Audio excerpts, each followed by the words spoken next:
La criada era considerada la más fea del pueblo, hasta que el ranchero billonario le dijo esto. En el arco de la plaza, donde el polvo se mezclaba con la luz de la tarde, y las risas tenían la costumbre de ser más afiladas que la caricia del viento, Estela Domínguez cargaba 2 bolsas de frijol y la ternura de sus hijos en la espalda. Los vecinos la veían pasar como quien observa una placa de tierra, útil, habitual, casi invisible. Decían que tenía las manos ásperas y la falda remendada, que en su cara la vida había dejado marcas que ningún pintor querría reproducir. Para algunos, esa era la prueba suficiente de que merecía burlas. Para otros, una razón para mirar hacia otro lado. Estela enseñaba a sus hijos a andar sin pedir demasiado. Tomás, con 14 años, y la seriedad de quien aprende pronto, la seguía con la mirada protectora. Luz, pequeña y luminosa con sus 11 años, tomaba la mano de su madre y hacía preguntas que Estela respondía con la calma de quien ha aprendido a no prometer lo imposible. Eran gente de trabajo. Al amanecer, Estela barría la cocina de la posada, cocinaba y hacía limpieza en casas. Por la tarde vendía tortillas en la plaza. La vida le había quitado mucho, entre ello al hombre que amó, pero le había dejado la dignidad y una sonrisa que aparecía rara vez, pero sin simulaciones. El pueblo tenía sus alturas. Había calles donde las puertas cerraban más fuerte y casas con zaguanes que parecían juzgar a quienes caminaban por la calle central. En esas alturas reinaban Margarita Esquivel y Jimena Castillo, 2 mujeres cuyo espejo no reflejaba compasión. Margarita con uñas largas y vestidos que se movían con la elegancia de las cosechas vendidas al mejor precio, dirigía la orquesta de las miradas. Jimena, su acompañante fiel, se acomodaba siempre junto a ella para aplaudir las mismas burlas. Se reían de Estela, como si el festejo fuera una ceremonia que les daba prestigio. Ellas inventaban historias, que Estela era presumida, que buscaba subir de escalón social, que su humildad no era sino una estrategia. Nadie verificaba. Bastaba una insinuación en la puerta del molino para que la plaza repitiera la historia. Desde la loma del rancho, donde los caballos comían al abrigo de un viento que olía a campo y a metal viejo, Rodrigo Maldonado miraba. Lo hacía como quien revisa un mapa de tiempo, con paciencia, sin prisa, con la sensación de quien ha aprendido a medir los gestos antes que las palabras. Rodrigo era dueño de tierras, sí. Su nombre circulaba en los papeles que traían las decisiones del pueblo, pero había en él algo que no cabía en la etiqueta de su fortuna, una calma que no compraba silencios ni favorecía burlas. Observaba a Estela desde hacía años, no porque la encontrara atractiva para el ojo, sino porque, en un gesto, en una forma de inclinarse a ayudar, había visto cómo ella sostenía el tejido del pueblo. La primera vez que Rodrigo se acercó fue con discreción. Un día de lluvia ligera, cuando el barro hacía difíciles los pasos por la calle de la iglesia, Estela resbaló y una bolsa de frijol se rompió. Los niños se habían refugiado bajo un alero. Los que pasaban miraron y siguieron su camino. La compasión en ese pueblo a veces se limitaba a una ojeada. Rodrigo descendió de su caballo con la delicadeza de quien no quiere imponer su presencia. No habló de dinero ni ofreció títulos. Recogió las semillas, las volvió a separar y dijo algo pequeño sin grandilocuencias. «Permite que te ayude con esto». Estela, que no acostumbraba a pedir nada, aceptó como quien toma agua en un día de calor. Aquellos pequeños gestos detonaron murmullos. Algunos se preguntaron por qué un hombre de su posición dedicaba minutos a una mujer que nadie consideraba más que una sirvienta. Otros encontraron en la escena la más evidente confirmación de los prejuicios. Seguro espera algo a cambio. Pero hubo algo en el modo en que Rodrigo miró a Estela, una resistencia a la burla que no alegaba poder, sino que ponía un escudo sobre lo que era humano y frágil. Desde entonces dejó aparecerse con regalos que no llamaban la atención: una cobija en otoño, unas medicinas para una tos de Tomás, un saco de maíz cuando la cosecha falló. Nadie vería facturas. Rodrigo no explicaba sus motivos. Lo que comenzó como ayuda se volvió rutina discreta, y el pueblo, que vive de historias, empezó a teorizar. Una tarde clara, cuando el sol parecía quemar las palabras viejas, Rodrigo se presentó en la puerta de Estela sin el caballo, con las botas cubiertas de barro, como si hubiera cruzado el pueblo solo para evitar una mirada curiosa.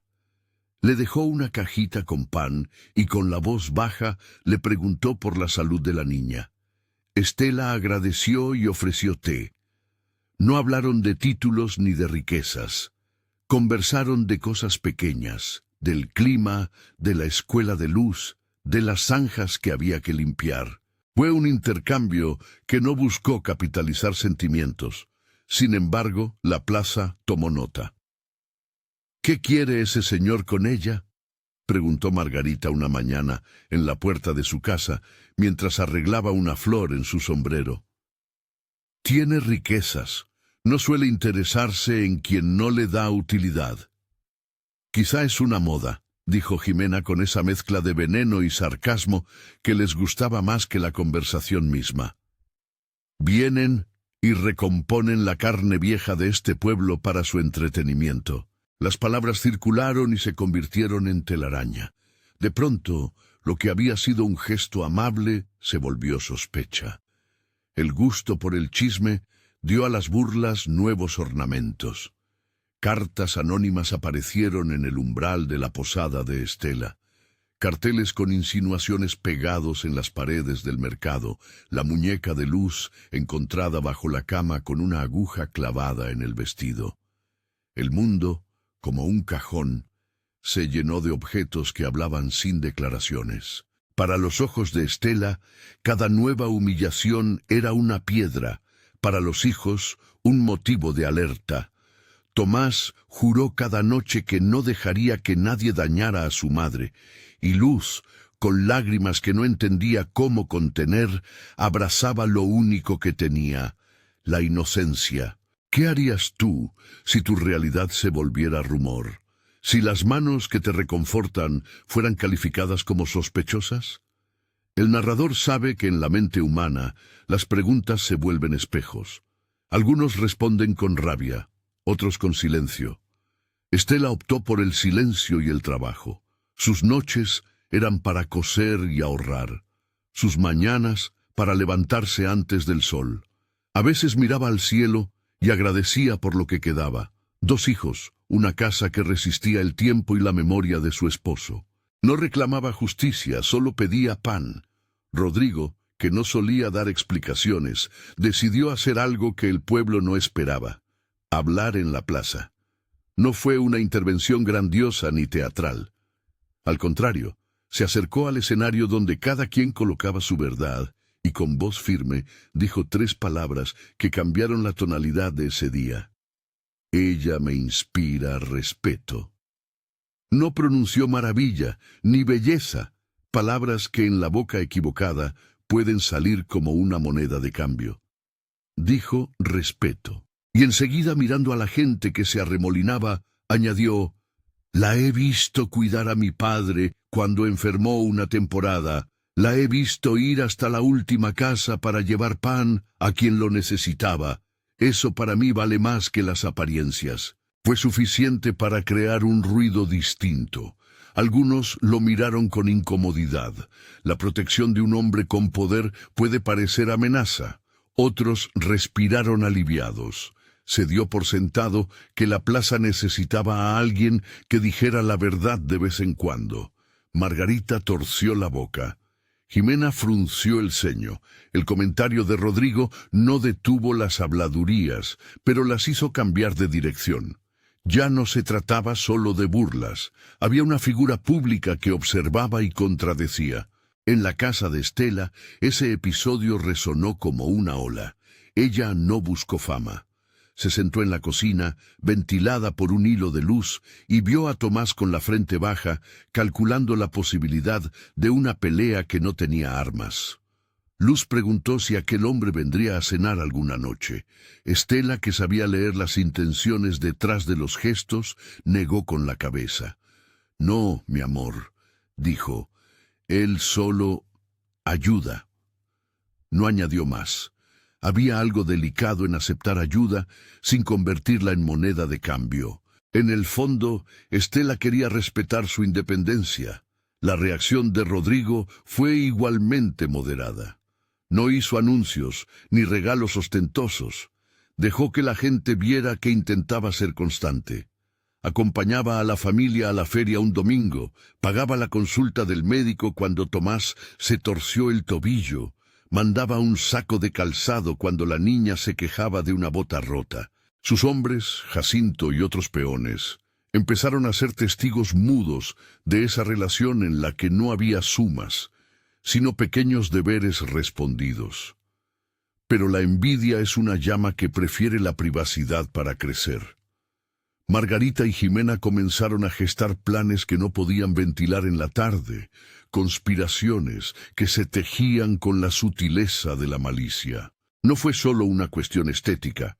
Lo que les desagradaba era que alguien con dinero inclinara la balanza hacia una vida que ellas consideraban inferior. Si la plaza se acostumbraba a ponderar el valor humano por lo que el bolsillo permitía, su pedestal quedaría dudoso. Mejor destruir la base que aceptar la nueva medida. Primero llegaron las cartas, mensajes anónimos que insinuaban que Estela tenía secretos. Las hojas se escurrían por las rendijas de la puerta por las madrugadas. Luego, la muñeca con la aguja, un símbolo que tenía más intención de asustar que de herir. Un vecino encontró una botella vacía con rastros de gasolina cerca del muelle donde guardaban los papeles de arrendamiento. No llegó a prender fuego, pero la intención quedó clara. Alguien quería asustar a Estela, borrar su certeza jurídica, borrar el registro de su vida para convertirla en un cuento sin evidencia. Estela empezó a dudar de su juicio. Había sido imprudente al aceptar la ayuda de Rodrigo. Había dejado que su orgullo se adormeciera con mimos que el pueblo veía como complicidad. Las noches eran más largas. Tomás, que en la escuela escuchaba comentarios, comenzó a observar a sus compañeros con la misma suspicacia con la que los adultos los miraban a ellos. Luz, siempre preguntaba por las razones de la maldad. Estela, que no buscaba drama, se encontró frente a la necesidad de proteger lo suyo con más fuerza. En medio de esta atmósfera surgieron voces disidentes. Doña Petra y don Macario, personas de la vieja guardia que traducían la sociedad en equilibrio entre deberes y cuidados, llamaron a la prudencia. No todo lo que brilla es oro, pero tampoco todo lo que no brilla es despreciable, decía doña Petra en la puerta de su tienda, mientras colocaba una tarjeta con letras bonitas que anunciaba «Respeto por todos». Fueron voces pequeñas, pero necesarias. En el rincón de la iglesia, el cura, un hombre sencillo con manos ásperas que conocía las heridas del pueblo, rezó por la calma. No prometió justicia divina que viniera en forma de cheque o título. Pidió que la verdad fuera vista con ojos honestos. Rodrigo, por su parte, no se quedó de brazos cruzados. Sabía que la protección no consiste en decir palabras en la plaza y ya. Se puso a escuchar, a recoger indicios, a confiar en la estructura que tenía a su alcance. Hombres que trabajaban para él, el alcalde con quien a veces discutía por el precio del agua, un abogado del pueblo que respondía a la llamada en horas prudentes. No ejerció poder de manera vertical. Más bien, movió piezas como quien ordena un tablero para que la verdad no sea sepultada por el rumor. Pagó la reparación de la puerta cuando encontraron la botella cerca del muelle. Pidió a Jacinto que estuviera atento al andén de la posada. No hubo amenazas. Hubo precauciones. Fue en una de esas tardes, cuando la sombra se alargaba y la plaza se preparaba para morir de un sopor habitual, que Rodrigo volvió a hablar. Esta vez no fue en voz alta ni frente a toda la concurrencia. Se acercó a la puerta de Estela y sin grandes movimientos dejó escapar una frase que, más que consuelo, era un reconocimiento. Lo que veo en ti no cabe en lo que dicen las bocas del pueblo. Estela, con los ojos ya acostumbrados a calmarse a sí misma, sintió que esa frase la rearmaba. No por la posición del que la decía, sino por la justicia de la palabra, que alguien mirara más allá y nominara lo que realmente existía: trabajo, cuidado, honestidad. Sin embargo, no todo era calma. Margarita y Jimena sintieron que sus planes quedaban amenazados. La humillación que tanto las divertía se volvía menos efectiva si alguien la contradecía con autoridad. Entonces, las acciones tomaron formas más decididas. Un día, en la esquina donde se vende el maíz, surgió un rumor. Ellas quieren algo más que arruinarla. Quieren que no quede ni un papel que acredite su nombre. Nadie sabía si era cierto, pero el rumor, por sí solo, es arma. Empezaron a rondar conversaciones acerca de los títulos de propiedad, de viejas escrituras que nadie recordaba. Esas historias encuentran oídos dispuestos, porque el miedo tiene la costumbre de convertirse en certeza cuando se lo repite suficiente. Los niños de la casa de Estela percibieron que la atmósfera se volvía pesada. Tomás se veía más serio, menos dispuesto a reír en la escuela. Luz, que antes corría por la calle sin miedo, ahora al cruzar miraba los rincones. Una tarde, en la que el cielo prometía lluvia, un papel apareció clavado en la puerta de la posada. Una nota que decía con tinta irregular que si no se iba, cosas peores podrían ocurrir. No era una amenaza explícita de violencia física, sino la sutil intención de empujarla a irse. La comunidad, que a veces se disuelve a la primera señal de peligro, miró expectante. Fue en ese momento cuando Rodrigo decidió tomar una postura pública más firme, no para humillar a nadie, sino para proteger lo que veía como ley básica, el derecho a vivir sin acecho. Subió a un pequeño estrado improvisado frente a la plaza, no para un anuncio grandioso, sino para poner una palabra que valiera de escudo. Y dijo, mirando a los presentes: no vamos a tolerar intimidaciones. Este pueblo tiene leyes y principios. Si alguien quiere discutir, que lo haga en la alcaldía. Si alguien quiere acusar, que lo haga con pruebas. Su voz no fue un estruendo, sino un muro. La gente escuchó. Algunos aplaudieron. Otros, como Margarita, bajaron la vista con rabia. La intervención pública cambió la matesis del pueblo. Las burlas seguían, pero la posibilidad de consecuencias legales ya flotaba en el aire.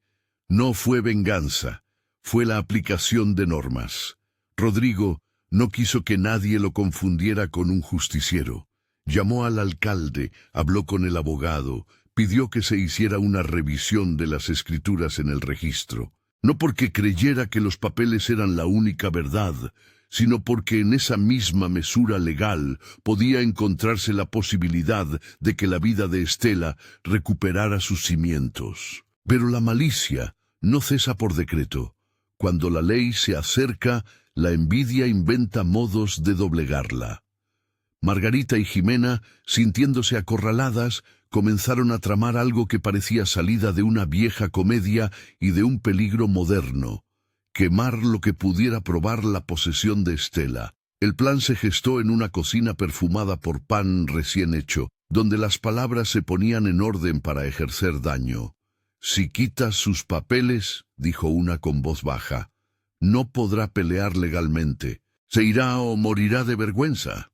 La otra asintió, convencida de que la victoria sería suya si conseguían que las pruebas desaparecieran. Aquellas noches, en las que se tejían planes, el pueblo dormía sin saber que la oscuridad se enrollaba con intención. En la humilde casa de Estela, La luz de la lamparilla marcaba figuras en las paredes mientras la madre cosía y los hijos hacían la tarea. A veces, en la casa, se oía un ruido leve en el patio, el viento rozando las hojas. Una noche, el perro del vecino comenzó a ladrar con furia y luego cayó. Estela se levantó, miró por la ventana y vio las sombras. No eran figuras humanas claras, eran perfiles que se inclinaban y se movían con algo que parecía una misión. Tomás, que había aprendido a estar alerta, tomó la linterna con la intención de asomarse. Luz pidió que no fuera. Estela, con la calma que la historia le había dado, salió al patio con una manta en la mano. No gritó, no enfrentó, observó. Las sombras se diluyeron como si el viento hubiera decidido cambiar de plan. Pero la sensación quedó. Alguien había estado allí, con la intención de lastimar lo más íntimo de la familia. Esa misma semana, Rodrigo recibió un aviso. Un hombre llegó desde la plaza hacia el rancho, con el paso apurado y el rostro pálido. Hubo una figura en la casa de la Domínguez, dijo, sin vueltas. Parecía que buscaban algo. Rodrigo no respondió con bravata. Llamó a Jacinto y a 2 hombres de confianza, pidió prudencia y fue hacia la casa de Estela al caer la tarde. No fue para enfrentar con violencia, fue para mostrar presencia. La autoridad, ejercida con prudencia, tiene la virtud de desactivar el miedo más que de quemarlo. Cuando llegó, la puerta estaba intacta, pero alguien había movido las macetas y había huellas en el polvo del corredor. Rodrigo caminó con respeto. Observó las marcas como quien lee un libro. No tocó nada sin necesidad. Habló con Estela en voz baja, sin cámaras ni curiosos. «Voy a hablar con el alcalde», dijo. «Pondremos vigilancia discreta. No permitiré que esto siga». Estela asintió con la gratitud en los ojos sin convertirlo en deuda. La presencia de Rodrigo fue un arreglo práctico, hombres que vigilarían la noche, una comunicación con la autoridad, la revisión de las escrituras que él mismo había iniciado. No bien se hizo la promesa, la plaza comparó el gesto con una declaración. Margarita vio en la acción de Rodrigo una amenaza a su influencia. Jimena, por su parte, se enfureció. Susurraron, tramaron, se juramentaron. La escalada había pasado de las cartas a la acción. Y en el corazón de la casa humilde, el malestar se convirtió en un rumor que alimentaba la tensión. El pueblo se encontró dividido. Algunos apoyaban la postura de poner orden. Otros creían que el asunto era íntimo y que no debía escalar. La vida diaria continuó con su música habitual, una campana que anuncia la hora, risas que tantean la alegría, un caballo que pasa con la ubre cargada, pero por debajo, en la profundidad de las cosas, el rumor iba ganando peso. ¿Qué se haría si alguien intentaba destruir los papeles? ¿Qué pasaría si la única prueba de que una mujer trabajó y vivió toda su vida en una casa desapareciera? La comunidad empezó a medir su propia compostura. En medio de esa tensión, Estela se tomó una mañana para caminar hasta la orilla del río junto a sus hijos. Quería respirar una cosa que no fuera rumor. Tomás lanzó una piedra y dijo con firmeza: «Si alguien viene, yo no voy a dejar que nos quiten nada». No era un desafío violento. Era la declaración de un joven que había asumido la responsabilidad de cuidar lo propio. Luz miró a su madre y preguntó: «Mamá, ¿te irías si las cosas se ponen feas?» Estela, que había aprendido a enseñar coraje sin rabia, respondió: «No nos iremos, aquí estamos, pero no vamos a pelear con violencia, vamos a usar la verdad y la ley, y sobre todo, vamos a mantener la dignidad». Esa palabra, dignidad, volvió como un mantra entre las paredes de la casa. No era un estandarte de vanidad, era la convicción de que la persona que hace el bien merece vivir sin humillaciones. Estela no pedía venganza, pedía la oportunidad de vivir en paz, y mientras su palabra se escuchaba, algo más crecía. El pueblo que había mirado con tanta liviandad, empezó a transformar los murmullos en un murmullo de dudas sobre sus propias acciones. Fue en una tarde en la que el cielo parecía un tazón de ceniza, que Rodrigo volvió a pasar frente a la posada. Bajó del caballo, no para hacer espectáculo, sino para sentarse en el escalón y mirar la calle. No había coronas, ni promesas, ni anuncios jurídicos, solo la presencia pausada de un hombre que optó por estar. Después, con la voz baja, habló frente a quien quiso oír. Este pueblo necesita recordar que las personas son más que su apariencia. A veces, lo que más vale, se esconde en acciones que nadie documenta. No dijo que la riqueza iba a pagar nada. No prometió restituciones por fe. Dijo lo esencial, que la mirada justa puede detener un rumor. Pero la envidia es persistente. Margarita y Jimena, sintiendo que su dominio peligraba, pasaron de la tristeza al diseño. Empezaron a reunir pruebas ficticias para desacreditar a Estela, a inventar acusaciones que podrían tener eco en la plaza. Su plan tomó forma una noche en la que la luna no quiso asomarse. Prepararon algo que creían definitivo. Necesitaban que el título de la casa desapareciera. Si el papel se iba, la disputa sería más fácil. Ya no buscaban el ojo del pueblo, sino su silencio.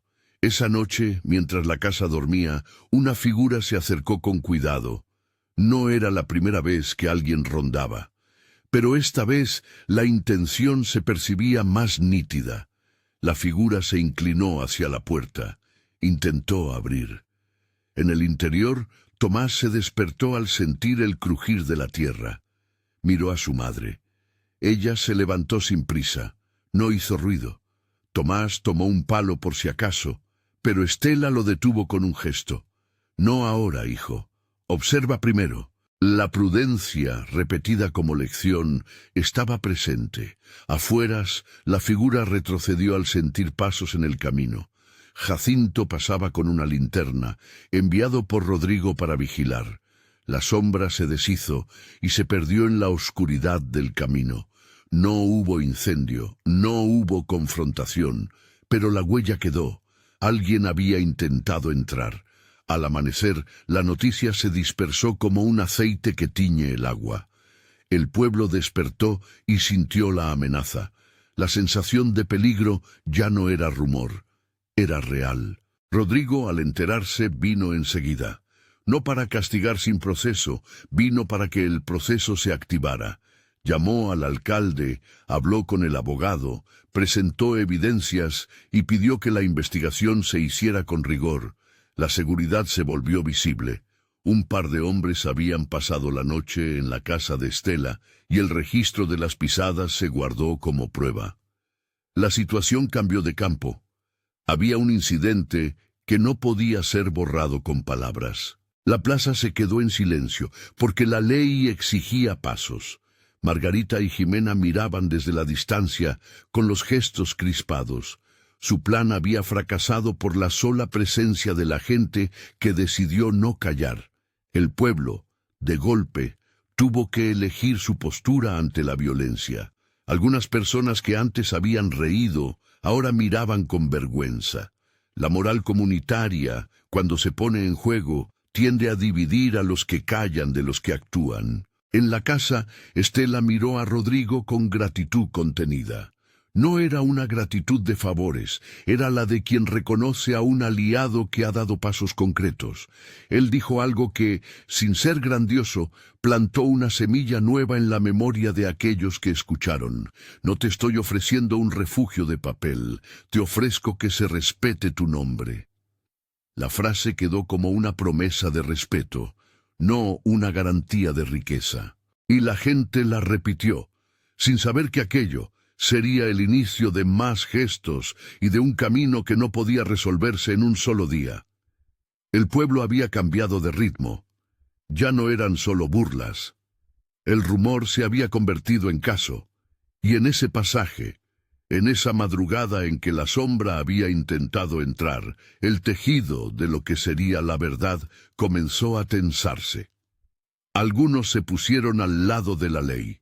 Otros, al borde de perder su reputación, empezaron a tramar nuevas respuestas. Estela, con sus manos aún marcadas por el trabajo, miró a sus hijos y supo que no podían retroceder. Había que resistir con dignidad, con pruebas y con la ayuda necesaria. La historia, entonces, se quedó en un punto de transición.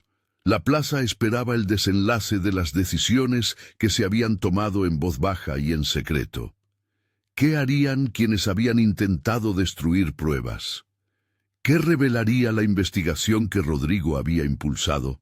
La presencia del hombre con tierras y la firmeza de la mujer con manos ásperas habían encendido una llama que ni la burla ni la envidia podían apagar tan fácilmente. Y mientras la comunidad respiraba, la pregunta que flotaba en cada puerta era la misma: ¿qué traerá el amanecer siguiente?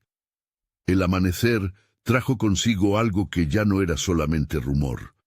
Trámites, pasos oficiales y una sensación de que el pueblo tenía que elegir entre callar o reparar. Las huellas en el corredor, las botellas, la muñeca con la aguja, todo eso dejó de ser una colección de sombras para convertirse en un expediente que el alcalde no pudo ignorar. Se abrió una carpeta en la alcaldía. Se tomaron declaraciones, se hicieron actas, y en medio de ese trámite, Estela dejó de dormir con la lámpara encendida porque las personas responsables hablaran, y empezó a dormir con la lámpara encendida porque ahora había gente que escuchaba y tomaba nota. El abogado que Rodrigo consiguió para ayudar, un hombre de gesto sereno que conocía las lenguas del papel y de la ley, revisó los registros del pueblo y encontró nombres, fechas y firmas que otros nunca imaginaron buscar. No hubo promesas de riqueza. Lo que había eran papeles antiguos, testigos y pruebas.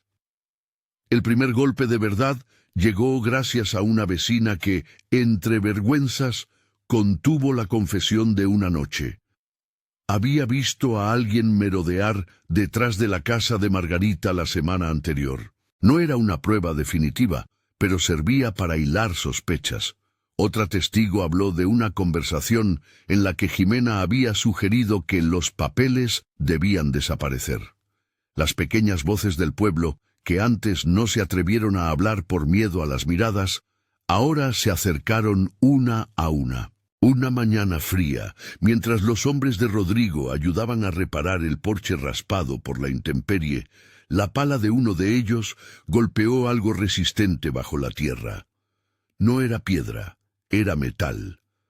Sacaron un cofrecito antiguo, cubierto de tierra y de años. Cuando lo abrieron en la cocina de Estela, con las manos temblorosas, de quien no sabe si lo que va a ver cambiará su vida, aparecieron monedas antiguas, una carpeta de papeles enrollados, y entre ellos una carta cuyo sello y caligrafía fueron reconocidos por doña Petra. La letra pertenecía al padre de Estela. La carta decía, con esa mezcla de memoria y pulso gastado por el tiempo, que la tierra junto al río había sido destinada a su hija. Hablaba de promesas hechas en la pobreza, de una intención legítima que nunca llegó a formalizarse del todo, porque la vida a veces se impone con su dureza. Junto a la carta había recibos, anotaciones de pago, nombres de testigos que habían dado fe en su momento. No era un milagro que brotara del cielo, era el resultado de alguien que había guardado pruebas y de hombres que cavaron donde otros no buscaron. Pero para Estela fue, en efecto, el día en que la historia materializó una posibilidad que antes parecía difusa. La noticia del hallazgo corrió por el pueblo con la velocidad de la incredulidad. Han encontrado papeles en la casa de la Domínguez. Algunos aplaudieron, otros cruzaron la plaza murmurando. El alcalde, que hasta entonces había preferido la calma sobre el escándalo, convocó una sesión donde se cotejaron firmas, se revisaron actas y se pidió una emisión de verificación en el registro público. El abogado de Rodrigo presentó la carta, las anotaciones y testimonios. El abogado de las acusadas se defendió con aspereza, buscando errores formales. Todo se hizo ante testigos: doña Socorro, don Macario, el cura de la iglesia y varios vecinos que aceptaron firmar. No fue un juicio de novela. Fue el paso lento y preciso de la administración municipal que, cuando funciona, puede reparar lo que las bocas quebraron. Mientras tanto, en la casa de Estela, la presencia de la caja no borró las marcas de la noche anterior. Las manos seguían ásperas, el cansancio no se fue con las monedas. Pero algo cambió en el aire de la cocina. Los niños observaron la carta con ese asombro limpio de quien no está aún corroído por el escepticismo. Tomás, que había prometido defender, se sintió por primera vez con algo tangible que proteger. Luz, abierta como una flor, acarició el papel como si tocara la historia de su propia familia. Estela lloró en silencio, no por las monedas, sino por la justicia tardía de un padre que no había podido formalizar sus deseos, pero que había dejado huella. El proceso legal avanzó con la lentitud de quienes saben que un error puede volver a ensuciar la verdad. Hubo audiencias en la alcaldía donde Margarita y Jimena debieron responder no a la plaza, sino a actas y preguntas. El pueblo asistió como público. Gente que antes se reía, se sentó a escuchar. El abogado de Estela presentó la carta, los recibos, testimonios de compra y pago. Pidió la rectificación del registro y la restitución de la propiedad a quien legítimamente la había reclamado. La contrademanda fue una mezcla de desprecio y pretextos. «Esos papeles son viejos», decían. «La señora quiere aprovecharse». La sala escuchó. La ley, en su estructura humana e imperfecta, fue poniendo en la balanza evidencias y pretextos. Cuando llegó el veredicto provisional, no definitivo, porque el trámite tomó meses en los despachos, se ordenó la verificación plena del título. Además, por las intimidaciones y el intento de borrar pruebas, Margarita y Jimena recibieron una sanción, multa, trabajos comunitarios y una obligación de pedir disculpas públicas en un acto institucional. No era linchamiento, era consecuencia. Se les pidió reparar el daño simbólico y práctico. Fue una decisión que buscó equilibrar la justicia con la posibilidad de enmienda.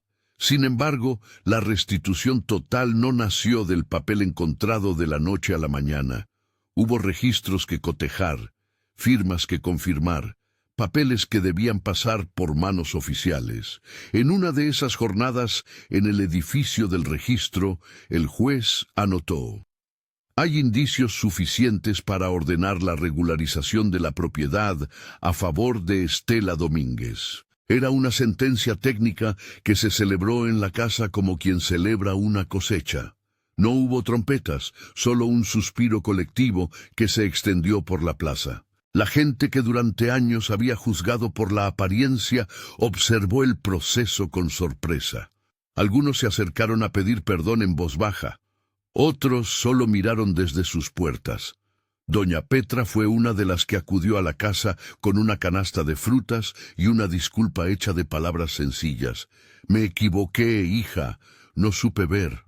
No todas las voces fueron así. Margarita y Jimena, en la audiencia pública, dieron una disculpa formal.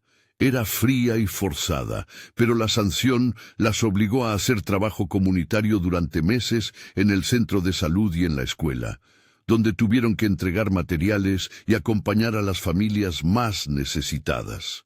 La comunidad decidió, con esa resolución, que el castigo debía incluir la reparación de daño social. En medio de los papeles que volvieron a la vida, la restauración de Estela fue otra clase de obra. Rodrigo, respetando su autonomía, propuso que la mujer recibiera apoyo médico y social. No fue una oferta espectacular, fue un plan ordenado.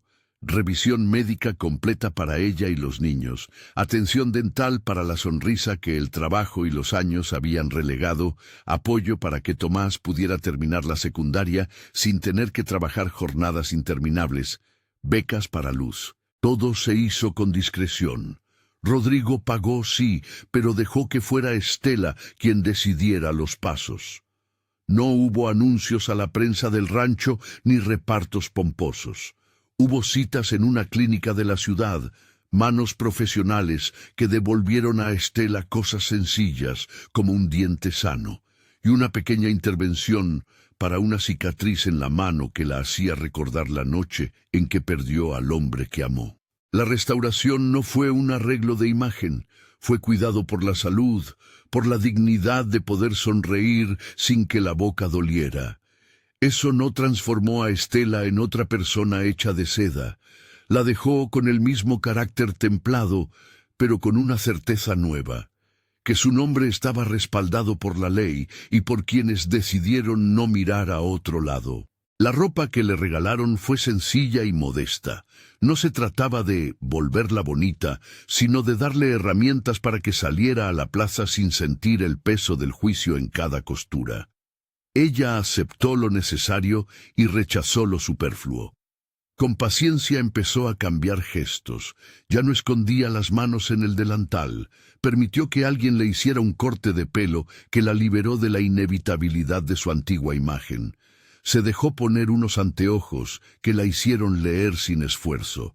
Poco a poco, frente al espejo pequeño de su casa, reconoció un rostro que seguía siendo el suyo, pero con menos líneas de angustia. En la plaza, Rodrigo siguió siendo discreto. No buscó títulos heroicos. En una tarde en la que la gente se había juntado para escuchar la lectura pública de las actas de restitución, subió al pequeño estrado y dijo una frase que quedó en la memoria porque su intención era más profunda que su economía de palabras. Lo que en ella hay merece el respeto que no le dieron. No habló de su dinero, no prometió pago eterno. Habló de respeto. Las palabras calaron diferente. No eran un ofrecimiento, sino una invitación al pueblo para que midiera el valor humano con otra medida. Después del acto, el abogado explicó los pasos de la regularización. El nombre de Estela quedaría en el registro como propietaria. Los contratos de arrendamiento se revisarían y se propondría un plan para que quienes trabajaban la tierra no quedaran en limbo. Fue entonces cuando Estela tomó una decisión que sorprendió a algunos y serenó a otros. No vendería la tierra ni aceptaría una transferencia que la dejara sin control. Quería una propuesta comunitaria. Propuso con voz firme que la tierra sirviera para instalar un pequeño proyecto de cultivo con contratos justos para los trabajadores del rancho y para los peones del pueblo. No iba a convertirse en patrona. Quería que esa tierra fuera una respuesta práctica a años de precariedad. Empleo estable, reparto equitativo de cosechas y un comité donde los trabajadores tuvieran voz. Rodrigo apoyó la idea y puso recursos para ponerla en marcha, pero quien lideraría sería Estela. La reacción fue en muchos casos de asombro. La mujer a la que algunos llamaron la más fea del pueblo, ahora ejercía una autoridad basada en la decisión de compartir y en la rectitud del derecho. No buscó venganza. Su plan era justo y, sobre todo, práctico. Si alguien quería humillarla, ya no tenía la salida fácil de borrar papeles. La obra que proponía iba a involucrar al pueblo en formas nuevas de convivencia. Mientras tanto, Margarita y Jimena cumplieron la sanción. El trabajo comunitario no fue espectáculo, fue madrugar a limpiar la escuela, preparar alimentos en el comedor y ayudar en el centro de salud.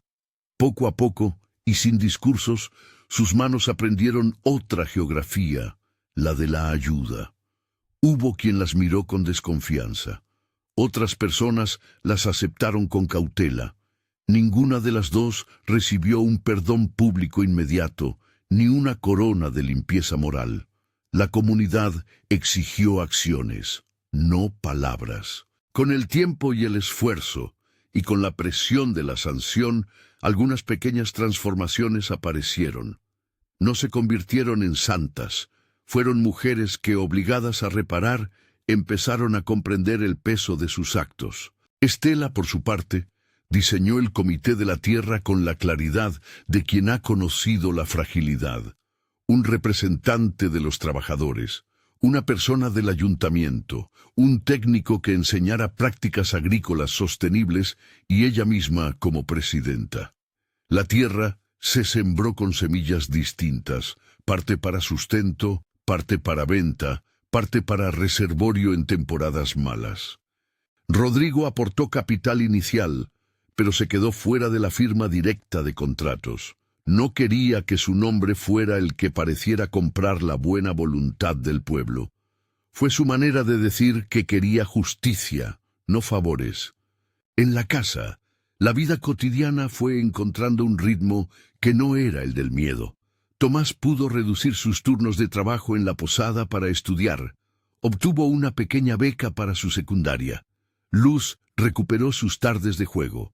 Estela empezó a dar charlas en la escuela sobre el valor del trabajo honesto y la importancia de las pruebas escritas. «Guarden sus papeles», dijo una vez a las madres del barrio, «porque eso también es memoria». No habló de grandezas, habló de cuidado. El tiempo curó tensiones, pero dejó marcas que no se borran con facilidad.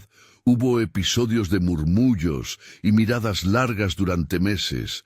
La plaza tardó en volver a la complacencia de antaño, pero la presencia continua de actos concretos, la restitución, la obra social, la reparación, cambió poco a poco el tono. ¿Qué harías tú si pudieras medir a tu vecino por lo que hace y no por cómo parece? Esa pregunta quedó flotando en el aire de la plaza, y algunas respuestas vinieron con el esfuerzo cotidiano. En medio de todo esto, surgió un momento que muchos esperaban y que nadie forzó. La relación entre Rodrigo y Estela fue creciendo en el silencio de los hechos compartidos. No hubo escenas de novela, hubo caminatas para supervisar la siembra, conversaciones largas al final de la tarde sobre la escuela de Luz, silencios que se entendían. Un día, después de meses de trabajo al lado de la tierra y de la gente, Rodrigo pidió permiso para hablar en la plaza. No lo hizo para anunciar riquezas. Subió al mismo escalón, donde antes había pedido que se respetara a la mujer. Miró a Estela con la honestidad de quien no quiere imponer y dijo, ante el pueblo, «Quiero caminar a tu lado, no para salvarte, sino para ser compañero». Fue una declaración sencilla, sin promesas grandilocuentes, pero cargada de intención. La plaza, que ya conocía las palabras públicas del rancho, guardó silencio. Algunos ojos se humedecieron, otros aplaudieron como quien celebra que la justicia y la ternura se encuentren. Estela escuchó, no se precipitó. Ella tenía claro que no necesitaba una salvación en forma de boda, necesitaba respeto, igual trato y la oportunidad de decidir. Respondió con calma, porque su vida entera la había hecho paciente. Si quieres ser mi compañero y caminar como propones, que sea caminando a la par, no al frente. Rodrigo asintió. No fue un intercambio de poderes, fue un acuerdo de iguales. Un gesto íntimo coronó ese acuerdo. Antes de la boda, cuando el pueblo ya había hecho los trámites y la tierra estaba regulada, Rodrigo se acercó a Estela en la penumbra de la cocina, donde aún quedaba el olor del café. No habló en voz alta, tomó su mano y dijo, con un susurro que pareció más una promesa de cotidiano que un brindis escenificado. «Lo que he visto en ti no es cosa de plaza ni de aplausos. Es lo que sostiene a este pueblo, y quiero estar a tu lado para aprender». Ella, con la serenidad que solo da la historia, no respondió con lágrimas ni con gestos exagerados. Dijo que sí, pero que quería que la boda fuera la fiesta de la comunidad, no un festejo del dinero. La ceremonia fue sencilla. Se celebró en la capilla del pueblo, con flores prestadas y el pan que solía hornear doña Petra. No hubo vestidos ostentosos, hubo rostros conocidos, manos ásperas de trabajadores y el murmullo de niños que ya se acostumbraban a mirar la plaza con menos crueldad. En la plaza, el día de la boda, Rodrigo volvió a decir, con la misma humildad, una frase que ya no sonó a provocación, sino a constancia: respeto y compañía. La multitud entendió que lo que se celebraba no era una compra de afectos, sino el reconocimiento de una vida íntegra. El cura habló de perdón y de responsabilidad, pero la palabra más grande fue la de Estela, cuando frente a la gente reunida propuso que la celebración incluyera una promesa pública: un fondo comunitario para emergencias del pueblo, administrado por el Comité de la Tierra. Esa promesa fue la señal de que la historia de ella no iba a quedar encerrada en la casa de los Domínguez, iba a multiplicarse como herramienta de cuidado. Las antagonistas asistieron a la boda por mandato de la sanción pública y por la mutua necesidad de cerrar el ciclo que habían abierto. No procesaron la emoción de Estela. Algunos las miraron con resentimiento. Pero en el momento de la fiesta, tras meses de trabajo comunitario, una de las dos, con la voz quebrada, pidió perdón a Estela en voz baja y sin cámaras. No fue un acto sobreactuado. Fue un gesto de humano cansancio que no borra lo hecho, pero que abre la puerta a la posibilidad de enmienda. Estela, que ya había decidido liderar con justicia y no con rencor, aceptó la disculpa con una condición clara: que la reparación fuera práctica, que se hiciera con trabajo y con el tiempo necesario para demostrar cambio. La vida después de la boda siguió su curso, con la diferencia de que ahora la mujer que antes era reducida a su apariencia se movía por las calles con la seguridad de quien sabe que su nombre tiene respaldo. No dejó de trabajar. Siguió cocinando y atendiendo la pequeña posada, pero ahora lo hacía con la posibilidad de mirar al futuro y de decidir sobre su tierra. Organizó talleres de lectura para los niños, impulsó un pequeño molino cooperativo y creó un calendario de siembras solidarias. Rodrigo, a su vez, aprendió a no ser el centro. Acompañó, aportó y escuchó. En la escuela, cuando Estela dio una charla sobre la importancia de la dignidad, dijo algo que la gente repitió en las tardes: la belleza que importa es la de quien sostiene su palabra y no la de quien busca aplausos. No fue un sermón, fue la confesión de alguien que había sido vista cuando más la necesitaba y que ahora quería devolver esa mirada. El pueblo, a fuerza de actos, aprendió a medir con otra regla. Meses después, en una tarde de verano, doña Petra y don Macario organizaron una reunión vecinal para debatir nuevas reglas de convivencia. Margarita y Jimena presentaron ante el pueblo su informe de trabajos comunitarios y hablaron, sin grandes justificaciones, de lo que habían aprendido. Nadie las abrazó con entusiasmo. Sí las escucharon. La justicia hizo su trabajo y la reparación continuó en pequeños gestos. Cuando la historia de Estela comenzó a viajar más allá del pueblo, no por la pompa de una prensa sensacionalista, sino porque el Comité de la Tierra compartió sus métodos con pueblos vecinos, la gente se preguntaba algo simple y profundo: ¿cómo hubiera sido esto sin la decisión de un hombre que miró distinto? Pero la respuesta sencilla lleva otra pregunta encima. ¿Qué podríamos hacer nosotros, cada uno, para mirar distinto a los que tenemos cerca? Esa pregunta quedó flotando en plazas vecinas y en hogares que antes vivían de apariencias. Años después, cuando Estela caminaba por la calle principal, ya sin el peso de la humillación, la gente la saluda con respeto. No porque la haya cambiado un vestido, sino porque vio sus manos transformar tierra en alimento y dignidad en empleo. Rodrigo, a su lado, ya no es visto como el punto final de una historia, sino como un compañero que aprendió a escuchar. Los hijos crecieron.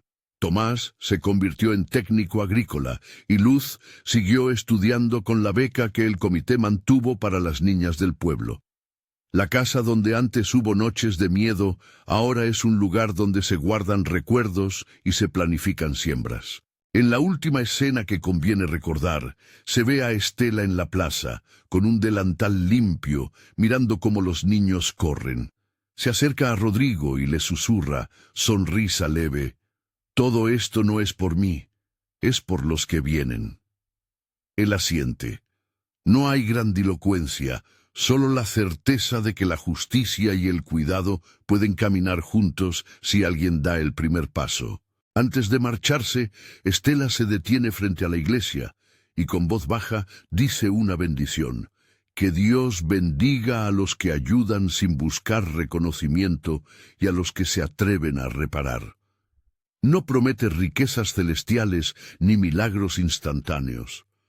Ofrece la bendición sencilla de quien sabe que el tiempo y la verdad hacen su trabajo. Si esta historia te tocó, cuéntanos en los comentarios de qué ciudad nos escuchas o comparte con alguien que necesite recordar que la dignidad no se compra ni se humilla. Si esta historia te inspiró, suscríbete para más relatos de esperanza y acción. Que lo que veas en los demás sea siempre motivo para proteger y para reparar. Dios te bendiga y que tu mirada encuentre lo que el mundo a veces se niega a ver.